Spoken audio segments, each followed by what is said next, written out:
अब ज्ञान बिना नर भटके, कोई मथुरा कोई काशी।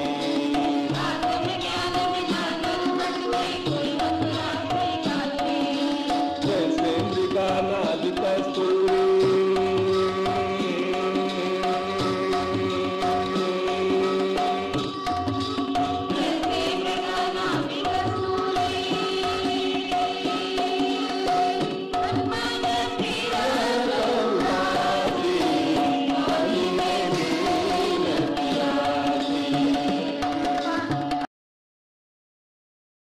इस कार्यक्रम में हम आपका स्वागत करते हैं। ये कार्यक्रम निस्वार्थ भाव से आपकी सेवा के लिए प्रस्तुत किया जाएगा। आज का कार्यक्रम हम यहाँ से शुरू करते हैं।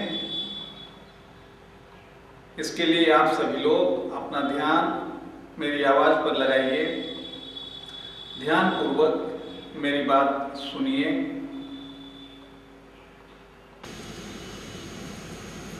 गीता में कृष्ण कहते हैं, जो लोग अन्य देवी देवताओं को पूजा करते हैं, उनसे कुछ मांगते हैं, उन्हें प्राप्त होता है। देवता लोग नहीं देते, मुझे ही देवता के रूप में देना पड़ता है। ऐसे पुरुषों की, ऐसे मनुष्यों की अंतिम योनि देवता तक ही सीमित है, किंतु जो मुझे भजते हैं जो लोग, वो परम गति को प्राप्त होते हैं।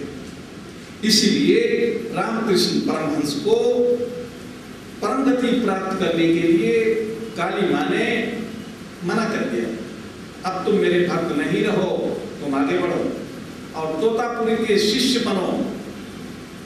इसलिए जो लोग किसी देवी देवता की आराधना में अटक गए हैं, वो कान खोलकर सुन लें। यही जीवन शेष है जिसमें आपको मुक्ति चाहिए। अनेक जन्म संसिद्धस्तु याति परम गति, इसी जीवन में परम गति को प्राप्त होना है। अन्यथा पुनः पाप कर्मों में लगोगे, पहले तो अपनी हत्या करोगे और ये कहानी दोहराते रहोगे जन्मों जन्मों तक। संयोग से, भाग्य से यदि कोई सद्गुरु मिल गया तो ठोंक बजाकर, पीट पाट करके तुझे उस किनारे कर सकेगा। अन्यथा वैष्णवी माया में तुम चिपके रह जाओगे।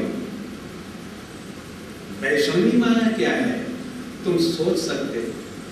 जो तुम्हें माया में आकर्षण पैदा करके दिग्भ्रमित करती, जहां तुम ईश्वर को त्याग करके अन्य वस्तुओं में अपनी प्रेरणा, अपनी उत्कंठा, अपनी चाह उत्पन्न करते हो, यह सब वैष्णवी माया कहलाती है।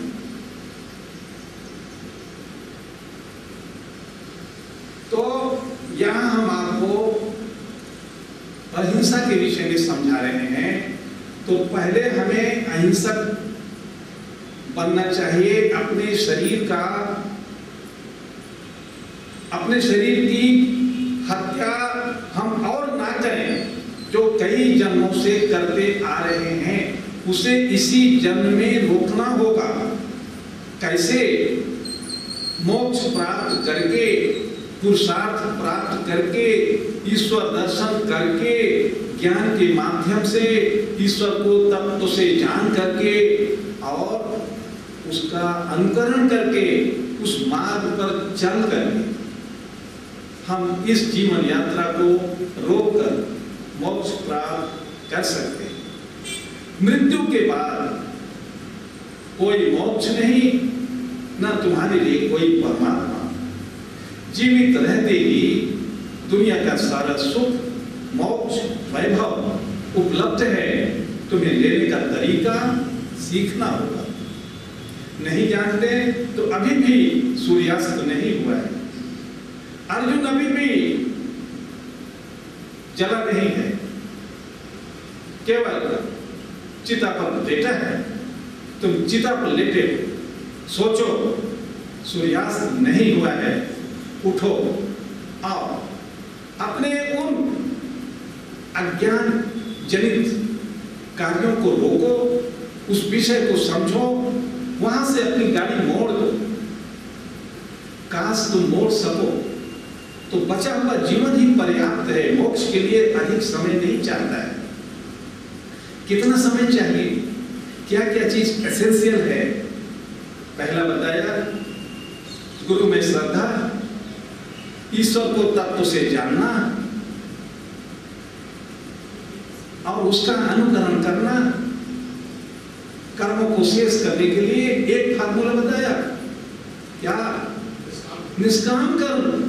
कोई भी कर्म करते हो तुम उसके भागीदार मत बनो, ईश्वर को अर्पित करो। जब तुम भोजन तैयार करते हो, सब भगवान को प्रसाद लगाते हो, प्रभु तू इसका भोग कर, मैं करता धरता नहीं, सब कुछ तुम है। तब हम उस कर्म के अगेंस्ट में, कर्म के विपरीत जो हमें फल मिलने वाला है, कर्मों का फल जो मिलने का, हम उसके भी भागीदार नहीं होंगे, तो तुम कर्मों के फल से बच जाओगे और तुम्हारे सारे कर्म ज्ञान की अग्नि में जलकर भस्म हो जाएंगे। ज्ञान कैसे पाओगे, उसके लिए 20 साधन बताया कृष्ण ने गीता में 13वें अध्याय में। 3 यहां तुम सुन रहे हो, एक और कल सुनाऊंगा। इनको सुन सुन करके तुम्हारे अंतःकरण में एक प्रेरणा उत्पन्न होनी चाहिए कि इतना नग्न सत्य, पहली बात तो तुझे कोई कहेगा नहीं। क्यों? तुमसे मुझे कुछ चाहिए, कुछ का मतलब धन चाहिए या कुछ काम लेना है तुझसे, इसलिए मैं तो वही बोलूंगा जिसमें तुम खुश रहो, उससे तुम्हारा कल्याण होने वाला नहीं। कल्याण किसमें होगा उसको समझो। कोई कालिदास जैसा गुरु मिल गया तो तेरा कल्याण हो सकता है। तुम अपना कल्याण करो, अपने कल्याण के बारे में सोचो। अब तक के जीवन में जो तूने पाया और जो कुछ खोया, एक अंतिम निष्कर्ष पर आ जाओ। देखो कि क्या पाया क्या खोया। अब जो पाया क्या वो कल खो नहीं जाएगा? वो कितना दिन तुम संभाल के रखोगे? 2 साल, 4 साल, 10 साल? लेकिन ये जीवन इसी 2, 4, 10 साल का नहीं है, ये तो हजारों लाखों सालों से चले आ रहा है चक्र। न जाने कब से तुम जी रहे हो, मर रहे हो, जी रहे हो, मर रहे हो। आत्महत्या कर करके हम मर रहे हैं, फिर कर्म करके संचित करते हैं, फिर उसका सुख दुख भोगने के लिए फिर जन्म लेते हैं। यही कर रहे हैं ना? हाँ भाई, इससे अपने को अलग करो। सबसे बड़ा पाप है आत्मा को अनात्मा के साथ जोड़ना, आत्मा को अनात्मा के साथ जोड़ना ही पाप है। और यह पाप कर्म तुम रोज कर रहे हो। उस परमात्मा को तुम नदी में, गंगा जल में, मूर्ति में, अपने शरीर में अटैच कर रहे हो, इसमें भगवान देख रहे हो। इससे बड़ा अत्याचार, अनाधिकार कार्य और क्या हो सकता है? जो परमात्मा तुम्हारे शरीर में व्याप्त है और जिसकी माया तुम्हारे शरीर के रूप में दिखाई देती है, पूरा ब्रह्मांड जिसकी माया से बना हो, उस परमात्मा को हम प्रकृति में देख रहे हैं। यह उसकी माया है, परमात्मा अलग है। यही जानना, यही समझना मोक्ष है।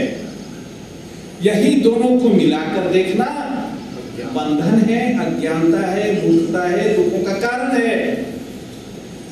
नहीं समझ में आया?